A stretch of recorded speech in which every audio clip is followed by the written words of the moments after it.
Guys আজি এটা নতুন ভিডিঅ' লৈ আহিছোঁ। আজি আপোনাক এটা টিপছ দিম যোনটো আপোনালোকে ট্ৰাই কৰি চাব পাৰে।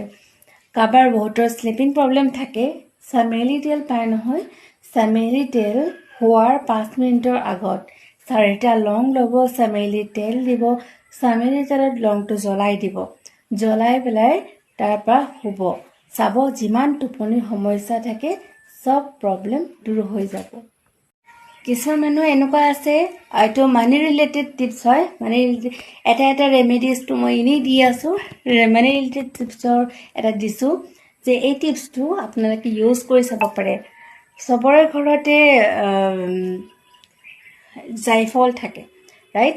জাইফল কি কৰিব আপোনালোকে, জাইফলটো হাতেৰে মোহাৰি পেলাই জাইফলটো চাউথ ডাইৰেকশ্যনত থৈ দিব। আৰু এই জাইফলটোৱে আপোনাক কি কাম দিব জানেনে? আপোনালোকৰ যে পইচাবোৰ যায় আৰু যে ঘূৰি নাহে, গৈয়ে থাকে, আহাৰ নাম নলয়, তো সেনেকুৱা ৰাস্তাই ষ্টেবিলিটি কৰিব। আপোনাৰ যোনটো পইচা অহাৰ ৰাস্তা যে তো ষ্টেবল কৰিব। তো আপোনালোকে এইটো ট্ৰাই কৰি চাব আৰু মোক 1 মান্থৰ পাছত মোক ইনবক্সত জনাব আপোনালোকে কেনেকুৱা ৰিজাল্ট পালে, আৰু ফিডবেকটো দিব নাপাহৰিব। আজিলৈ বাই বাই।